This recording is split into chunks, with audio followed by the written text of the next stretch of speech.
Good morning students. आज हम जो नया टॉपिक पढ़ेंगे वो है गॉस के प्रमेय का अनुप्रयोग का 5वां भाग, जो कि है एक समान आवेशित गोलीय कोश के कारण वैद्युत क्षेत्र की तीव्रता। एक समान आवेशित गोलीय कोश, ये जो गोलीय कोश है ये खोखला गोला भी कह सकते हो, यानी एक गोला है, खोखला गोला यानी गोलीय कोश जिस पर आवेश प्लस क्यू उपस्थित होगा। इसके कारण वैद्युत क्षेत्र हमें निकालना है। इसके कारण निकालना तो वो या तो इसके बाहर निकालना होगा या इस पर या इसके अंदर निकालना होगा। हम तीनों कंडीशनों पर हम वैद्युत क्षेत्र की तीव्रता ज्ञात करेंगे। ठीक है स्टूडेंट्स, एक और बात, जो भी आपको नोट्स लिखवाए जा रहे हैं वीडियो में वो सब आपको फेयर नोट्स पे उतारने हैं, थ्योरी पर भी, और न्यूमेरिकल जो हैं वो न्यूमेरिकल की कॉपी पर उतारने होंगे। ठीक है, वरना आपका बहुत सारा काम पेंडिंग हो जाएगा, इसलिए साथ के साथ रेगुलर इसको उतारते रहना है। ठीक है, और जो चीज़ नहीं समझ में आ रही है तो वो आप मुझसे पूछ सकते हो। ठीक, बढ़ते हैं इसी टॉपिक पर, जो कि बहुत ही इंपॉर्टेंट टॉपिक है। माना एक आर त्रिज्या का गोलीय कोश प्लस क्यू आवेश से एक समान रूप से आवेशित है। इस गोलीय कोश को प्लस क्यू आवेश दे दिए, जो कि चारों ओर इसके ऊपर एक समान रूप से विसरित हो जाएगा। ध्यान रखना, आवेश सिर्फ गोले की यानी कोश पर ही है, उसके अंदर नहीं है, ना ही उसके बाहर है। ठीक है, यानी सतह पर है, तथा यह आवेश पृष्ठ पर ही रहता है तथा कोश के अंदर कोई आवेश नहीं रहता। ठीक है, गोले के बाहर, पृष्ठ पर तथा अंदर वैद्युत क्षेत्र की तीव्रता ज्ञात करनी है। ये चीज़ हो गया। हमने उसके लिए क्या करेंगे, अब उसके लिए अगर बाहर निकालना तो बाहर एक गॉसियन पृष्ठ बनाएंगे।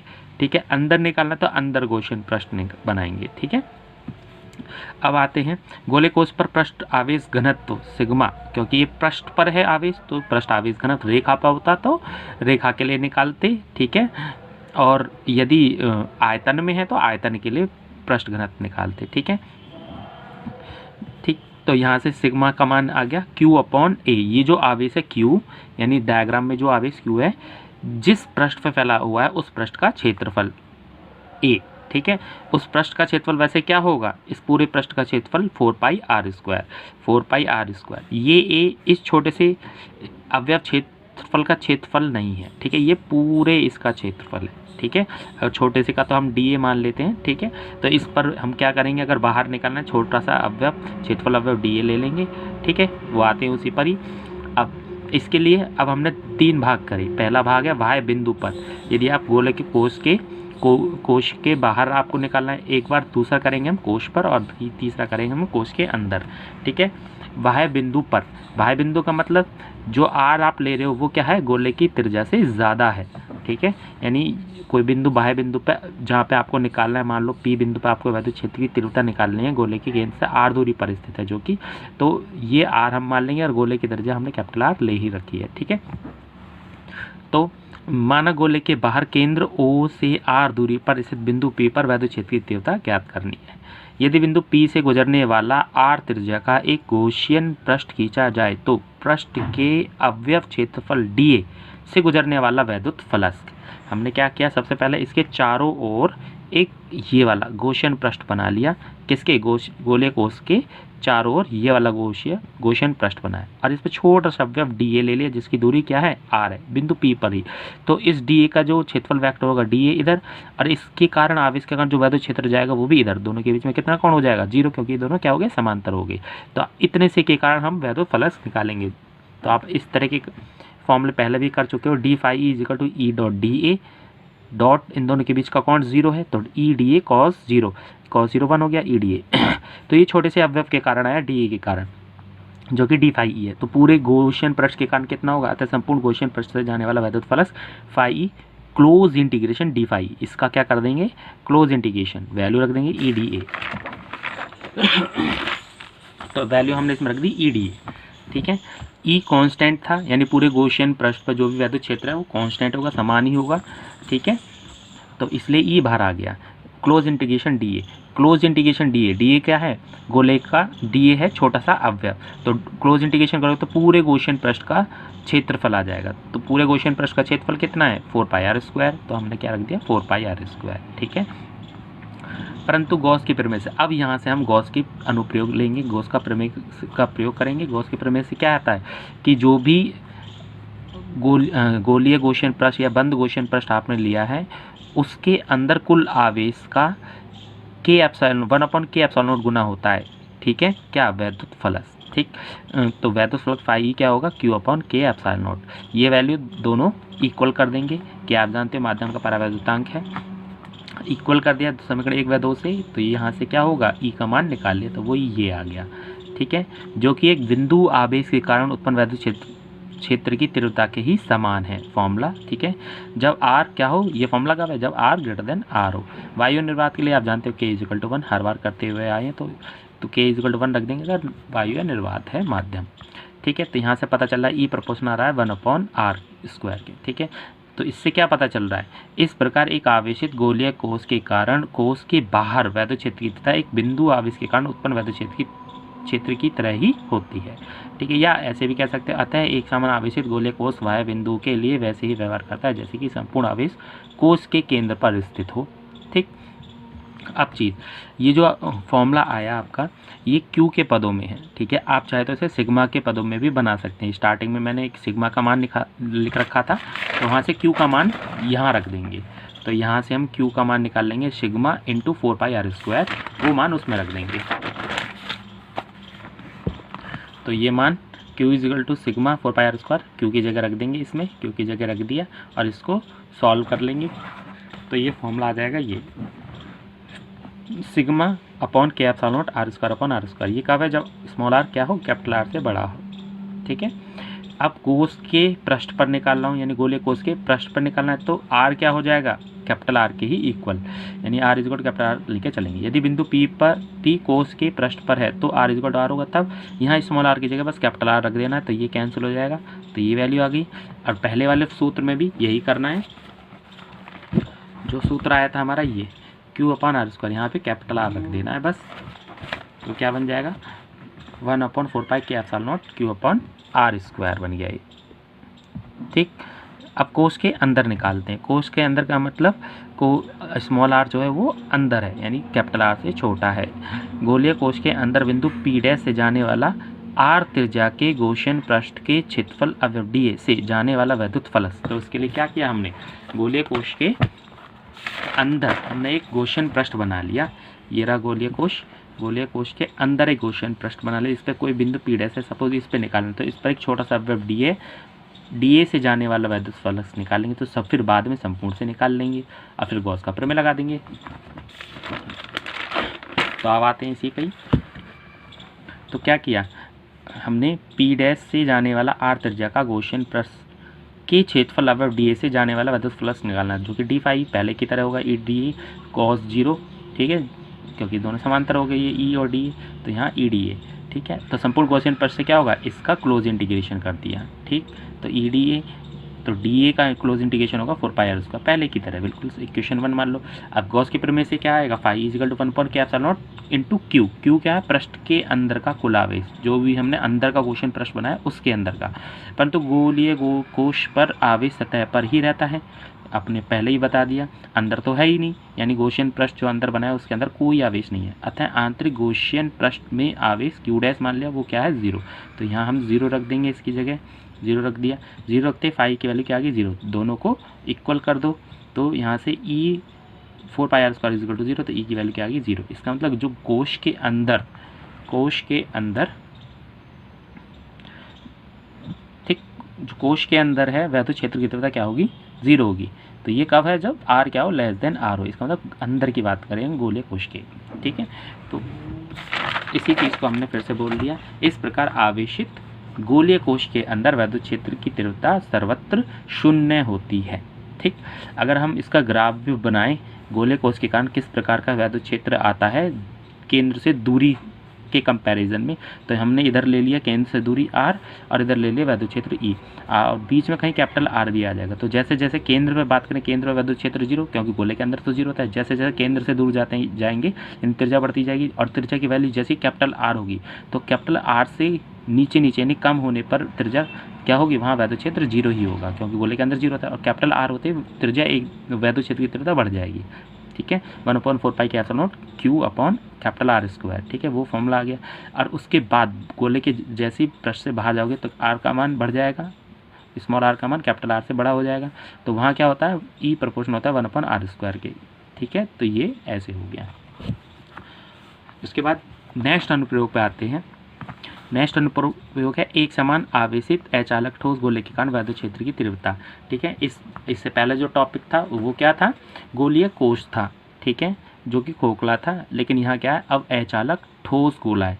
अचालक है तो आवेश क्या होगा, ठोस के अंदर पूरी तरह आवेशित, पूरी तरह वितरित हो जाएगा। मान लो एक समान रूप से वितरित है, एक समान आवेशित है। ठीक है, तो इसके कारण हमें बाहर, इसके पृष्ठ पर और अंदर वैद्युत क्षेत्र की तीव्रता निकालनी होगी। ठीक है, इसके लिए हमने क्या करा, माना आर त्रिज्या का एक अचालक गोले पर प्लस क्यू आवेश एक समान रूप से पूरे आयतन में वितरित है, इसके अंदर त्रिज्या आर मान ली। ठीक, तथा इसके बाहर पृष्ठ पर व अंदर वैद्युत क्षेत्र की तीव्रता ज्ञात करनी है। तब अब इसके लिए आवेश घनत्व लगाएंगे, आवेश का आयतन घनत्व। इससे पहले वाले में पृष्ठ घनत्व था क्योंकि वहाँ पृष्ठ था, यहाँ तो पूरा आयतन है, तो आयतन घनत्व क्योंकि पूरे आवेश जो है आयतन के अंदर है।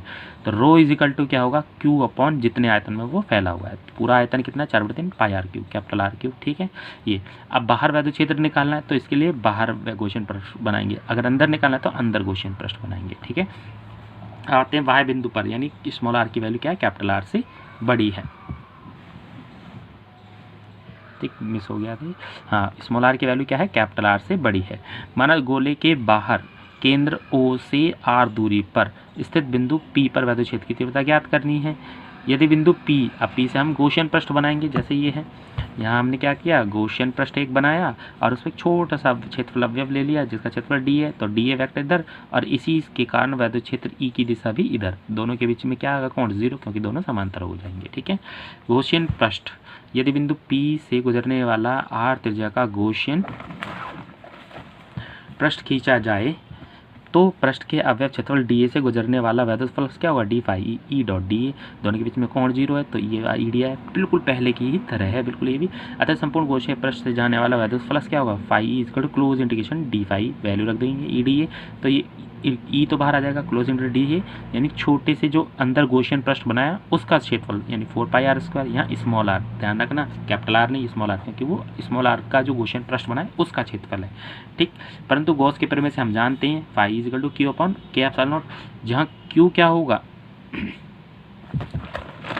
जहाँ क्यू ये वाह बिंदु पर है, जो अंदर बनाया, अंदर नहीं बाहर वाला, तो बाहर वाले का लेना है। तो ठीक है, 4 पाई आर स्क्वायर जो बाहर गॉसियन पृष्ठ है उसका पृष्ठीय क्षेत्रफल आ जाएगा। तो परंतु गॉस के प्रमेय से उस बाहर वाले गॉसियन पृष्ठ के अंदर कितना आवेश है, प्लस क्यू, जो कि पूरे गोले पर आवेश है। ठीक है, आप देख सकते हैं डायग्राम में भी, इस गॉसियन पृष्ठ के अंदर कितना आवेश होगा, जो कि इसके अंदर है, जो कि प्लस क्यू ही है। ठीक है, तो इस आवेश का 1 अपॉन के एप्सिलॉन नॉट गुना हो जाएगा, इस आवेश का 1 अपॉन के एप्सिलॉन नॉट गुना हो गया, जहाँ के क्या माध्यम का परावैद्युतांक है। अब दोनों को हम इक्वल रख देंगे, यहाँ से 1 और 2 को, 1 और 2 से दोनों वैल्यू इक्वल करी, ई का मान निकाले तो ई का मान ये आ गया, तो ये ई का फॉर्मूला हो जाएगा। ठीक है, जहाँ आर क्या होगा, आर के स्मॉल आर की वैल्यू कैपिटल आर से बड़ा होगा, ये तब है फॉर्मूला। ई के का मान आप जानते हो वायु अनुनाद के लिए 1 होता है, तो यहाँ से ई प्रोपोर्शनल आ रहा है 1 अपॉन आर स्क्वायर के। ठीक है, तो ये फॉर्मूला भी, ठीक, ये फॉर्मूला भी बिल्कुल क्या रहा है, एक बिंदु आवेश की तरह उत्पन्न वैद्युत क्षेत्र की तीव्रता के समान है। तो हम लिख देंगे इस प्रकार, यह सूत्र एक बिंदु आवेश के कारण उत्पन्न वैद्युत क्षेत्र की तीव्रता की ही तरह ही है। ठीक है,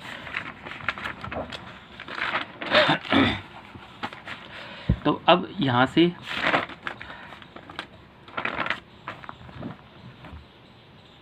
ये देखो Q, ये किसके फॉर्म में था, वैसे ये था Q की फॉर्म में, जो हमारा फॉर्मूला आया ये रहा, फॉर्मूला किसके पदों में है, Q के पदों में। अब इस Q का मान हम रख देंगे रो के पदों में।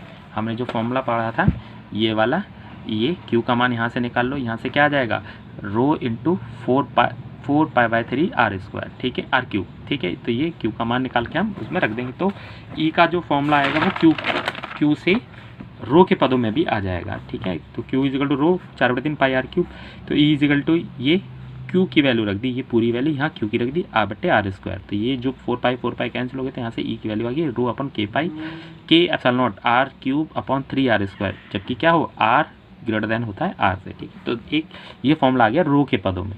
ठीक है, या तो Q के पदों में लिखो फॉर्मूला, या रो के पदों में, या दोनों ही दिखाना चाहो दोनों। तो फॉर्मूला जो क्वेश्चन आते हैं वो मोस्ट ऑफ Q के ही पदों में आते हैं। ठीक है, आप जब डेरिवेशन आए तो आप दोनों फॉर्मूले प्रूफ करके दिखाने होंगे। ठीक है, गोले के पृष्ठ पर अब बात करें, पृष्ठ का मतलब R क्या होगा, कैपिटल R के इक्वल होगा। ठीक है, यदि बिंदु P गोले के पृष्ठ पर है तो R इक्वल टू क्या होगा, कैपिटल आर के इक्वल होगा। तो इसी फॉर्मूले इसमें और इससे पहले वाले फॉर्मूले क्या रख देंगे, स्मॉल आर की जगह कैपिटल आर। अगर स्मॉल आर की जगह कैपिटल आर रखते हो तो आर स्क्वायर से कैपिटल आर स्क्वायर से ये क्यूब खत्म, केवल एक आर बचेगा, तो r/3 बचा यहाँ। ठीक है, ये फॉर्मूला आ गया। और पहले वाले फॉर्मूले में स्मॉल आर की जगह कैपिटल आर रखेंगे तो क्या होगा, इसमें स्मॉल आर की जगह क्या रख देंगे, कैपिटल आर, तो क्यू अपन कैपिटल आर स्क्वायर का बन जाएगा फॉर्मूला। तो ये दूसरा फॉर्मूला आ जाएगा, E इज इक्वल टू 1/4 के epsilon q upon R square आ गया। अब गोले के अंदर निकाल दे, अंदर यानी आर क्या होगा, लेस देन कैपिटल आर होगा। गोले के अंदर फिर से कोई बिंदु पी डैश ले लेना, उस पर गॉसियन प्रश्न बनाना, उस पर कोई डी ए अवयव क्षेत्रफल लेना, तो उससे जाने वाला वैद्युत फलक निकालेंगे, फिर पूरे गॉसियन पृष्ठ से निकालेंगे।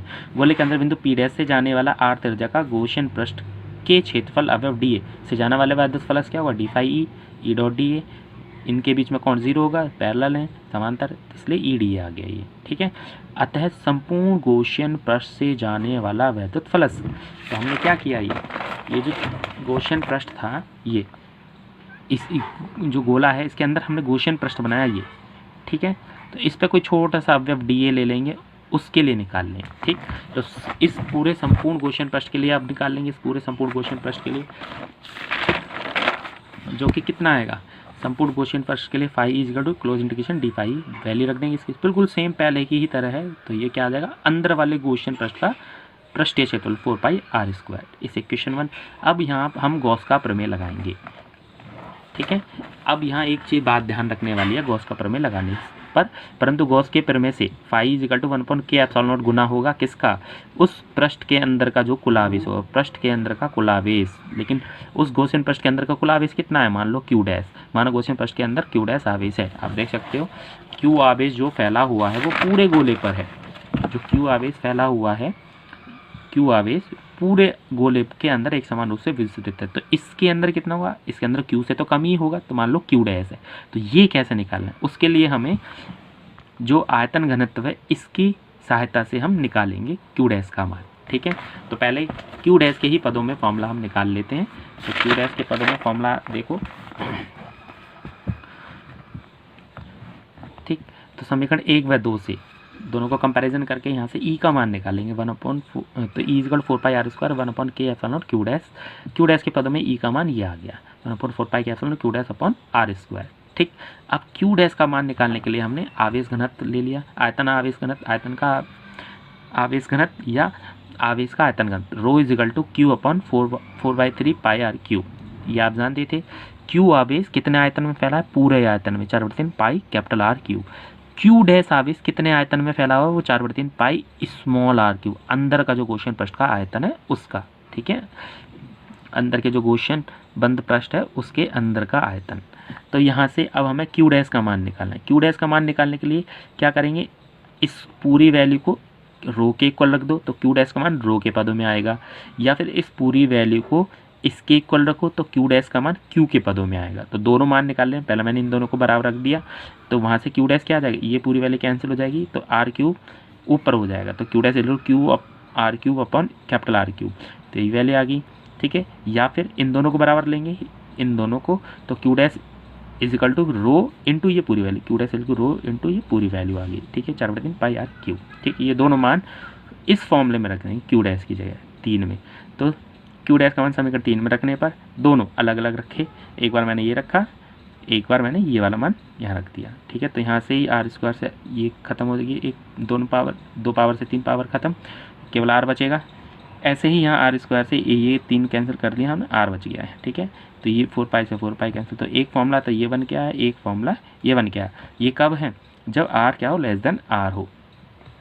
ठीक, तो जब r क्या हो, लेस देन r हो। ठीक है, तो यहाँ से दिख रहा है e किसके प्रोपोर्शनल आ रहा है, स्मॉल r के, e किसके प्रोपोर्शनल आ रहा है, स्मॉल r के, बाकी सब कांस्टेंट है, तो e प्रोपोर्शनल स्मॉल r। ठीक है, तो अगर हम केंद्र पर निकालना चाहें, केंद्र पर, ठीक है, क्योंकि गोले के अंदर के हमने निकाल लिया फॉर्मूला, अंदर का मतलब केंद्र भी आ जाएगा उसके अंदर, तो केंद्र पर r क्या होगा, स्मॉल r 0 होगा, तो यहाँ 0 रखते ही e की वैल्यू 0 हो जाएगी, या यहाँ 0 रखते तब भी e की वैल्यू 0, केंद्र पर r इक्वल टू 0, अतः केंद्र पर e इक्वल टू क्या आएगा, 0, अतः गोले के केंद्र पर क्या हो जाएगा, वैद्युत क्षेत्र 0 होगा।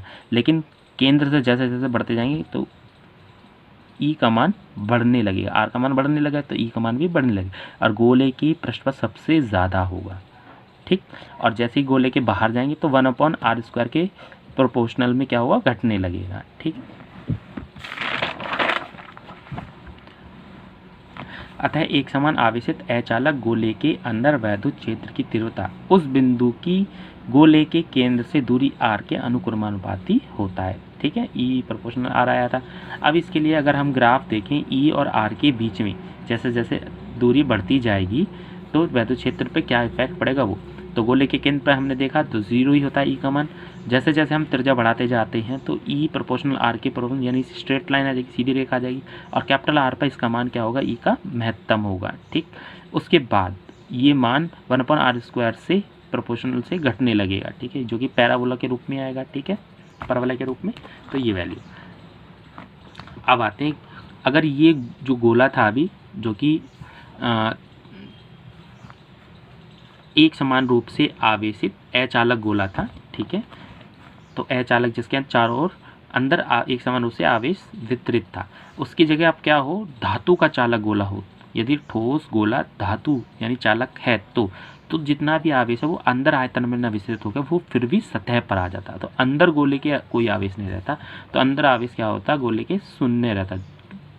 ठीक है, ध्यान रखना यहाँ गोला ठोस धातु का है, यानी अंदर आयतन तो है लेकिन आवेश नहीं है। ठीक है, तब समस्त आवेश Q, यदि ठोस गोला धातु का है तब समस्त आवेश Q गोले के पृष्ठ पर ही रहता है। धातु का यानी चालक है, चालक वर्ड जरूरी है, चाहे वो धातु अगर अचालक है, वैसे सभी धातुएं चालक ही होती हैं।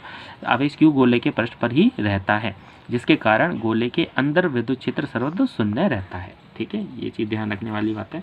अब आते हैं एक छोटा सा कॉन्सेप्ट है, इसको समझते हैं। इससे रिलेटेड बहुत सारे न्यूमेरिकल हैं जो आपको करने हैं। दो समतल विपरीत आवेशित प्लेटों के मध्य आवेश का संतुलन।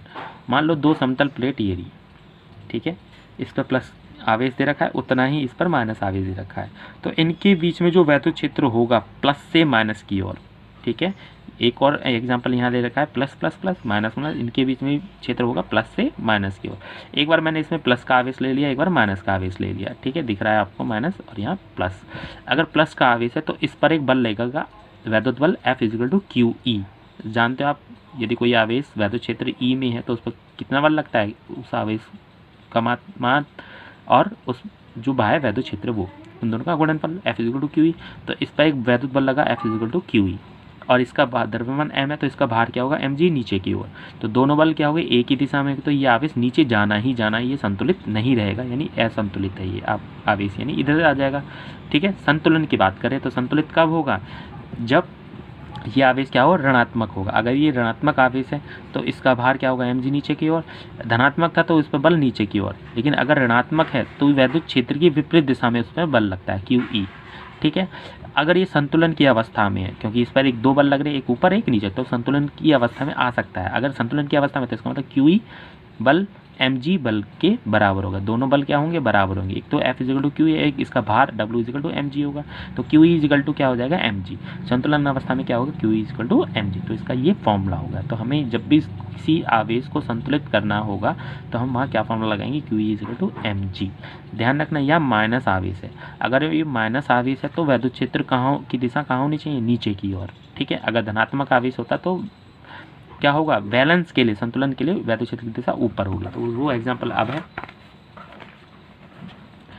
ठीक, तो अब एक और एग्जांपल, आपके दो प्लेट कैसी ली, तो माइनस आवेश ऊपर वाली प्लेट पर, नीचे वाली प्लेट पर प्लस का आवेश, ऐसे ही यहाँ पर भी माइनस और यहाँ प्लस। तो इसमें वैद्युत क्षेत्र की दिशा क्या होगी, नीचे से ऊपर की ओर, प्लस से माइनस की ओर होती है, नीचे से ऊपर की ओर होगी। ठीक है, एक बार इसमें प्लस का आवेश लिया, एक बार माइनस का आवेश ले लिया। ठीक है, तो इसका भार हो गया mg नीचे की ओर, और उस पर जो बल लगेगा, प्लस का आवेश है तो वैद्युत क्षेत्र की दिशा में QE, F = QE इधर आ गया, और इस पर जो बल लगेगा ऊपर की ओर लगना चाहिए था, लेकिन ये माइनस का तो नीचे की ओर हो जाएगा, F = QE नीचे की ओर। ठीक है, तो ये दोनों तो नीचे हो गए, तो ये तो असंतुलित अवस्था होगी। इस पर दो बल हैं, दोनों नीचे की ओर है, तो ये तो नीचे जाना ही जाना है, असंतुलित रहेगा। लेकिन इस पर दो बल लग रहे हैं, एक ऊपर की ओर आएगा, एक नीचे की ओर, तो ये क्या होगा, संतुलित हो जाएगा। अगर संतुलन की अवस्था में तो QE = क्या होगा, mg। वही फॉर्मूला गया उसी की तरह। तो ध्यान रखना, अगर धनात्मक आवेश है तो उस, और संतुलित अवस्था में तो उसके लिए वैद्युत क्षेत्र हमेशा ऊपर की ओर होगा, और ऋणात्मक आवेश है जैसे कि ये रहा, तो उसके लिए वैद्युत क्षेत्र की दिशा क्या होनी चाहिए, नीचे की ओर, तभी वो संतुलन अवस्था में आ सकता है। ठीक है, तो अब आते हैं हम न्यूमेरिकल्स पर। ठीक, तो पहला जो क्वेश्चन नंबर 9, 8 तक मैंने करा दिए, क्वेश्चन नंबर 9 है। एक और चीज़ इसमें जल के लिए अगर बात करें, 1 लीटर आप जानते हो 1 लीटर क्या होता है, 1 लीटर में 10⁻³ मीटर क्यूब होते हैं, और यदि वो जल ही है 1 लीटर, तो 1 लीटर इक्विवेलेंट होता है 1 किलोग्राम के लिए। ये वैल्यू जल के लिए होती है। ठीक है, तो इसकी अगर न्यूमेरिकल में ज़रूरत पड़ेगी तो आप यूज़ कर सकते हो। ठीक है, जल के लिए अगर कहीं जल है तो। आते हैं क्वेश्चन नंबर 9 पर। तो क्वेश्चन नंबर 9 है,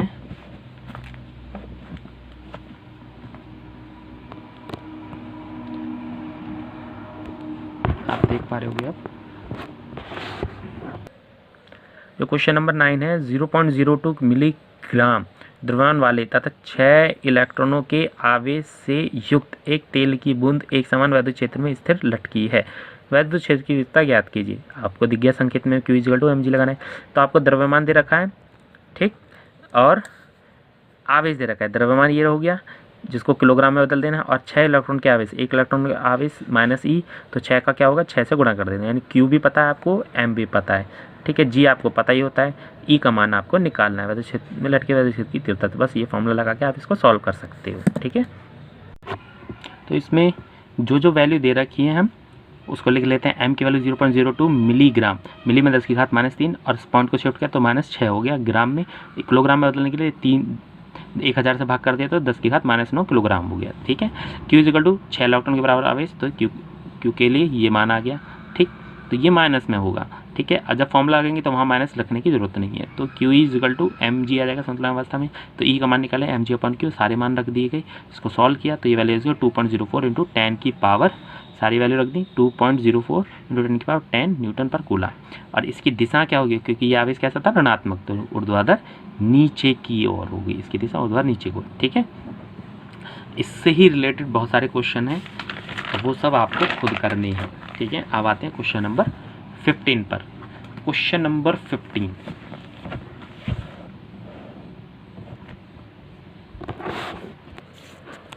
जो क्वेश्चन नंबर 15 है, 0.1 मीटर त्रिज्या के एक गोलीय चालक को कितना आवेश दिया जाए कि चालक के परस्पर वैद्युत क्षेत्र की तीव्रता 900 न्यूटन कूलम हो। 0.1 मीटर त्रिज्या के गोले कोश की त्रिज्या दे रखी है, कैपिटल R दे रखा है यानी आपको, और वैद्युत क्षेत्र की तीव्रता 900 न्यूटन दे रखी है। ठीक है, तो कितना आवेश दिया जाए, तो आपको आवेश निकालना, गोले को चालक है, ठीक है, तो आवेश निकालना, इसका फॉर्मूला लगाना होगा। तो ठीक है, जो जो आप चीज़ें दी हैं वो हम उसको कॉपी में नोट कर लेते हैं। तो यहाँ गोलीय चालक की जो त्रिज्या दे रखी थी 0.1, उस पर आवेश निकालना था, और ये कितना है, उस ई पर 900 न्यूटन पर सेकेंड, न्यूटन पर कूलम। ठीक है, E = 1/4πε0 Q/r², ये पृष्ठ पे होता है, तो पृष्ठ पे दे रखा था, तो R Q का मान निकालना है, तो पहले सबकी वैल्यू रख दी हमने, इसकी वैल्यू रख दी, इसकी रख दी, और R की रख दी। तो यहाँ से Q का मान निकाल सकते हो, बाकी सब एक तरफ कर दिया, ये वैल्यू इसके साथ आ गया, 9 से इसको काट दिया। ठीक है, तो ये वैल्यू यहाँ आ गई, इसको सॉल्व किया तो ये वैल्यू है 10⁻⁹ कूलम। तो ये इसका आंसर हो गया। ठीक है, होमवर्क में है आपको question number 9 to question number 16, question number 16 तक ही है इसमें, तो ये सारे क्वेश्चन आपको खुद से करने, कुछ क्वेश्चन मैंने करा दिए। ठीक है, जो बाकी रह गए वो सारे अपने आप करने, तो ये आपका होमवर्क है। ठीक है, आप डेली रेगुलर इसके जो भी वर्क दिया जा रहा है उसको नोट्स में, न्यूमेरिकल की कॉपी में भी उतारते रहें, वरना आपका बहुत सारा वर्क पेंडिंग हो जाएगा। ठीक है, आज की वीडियो में इतना ही।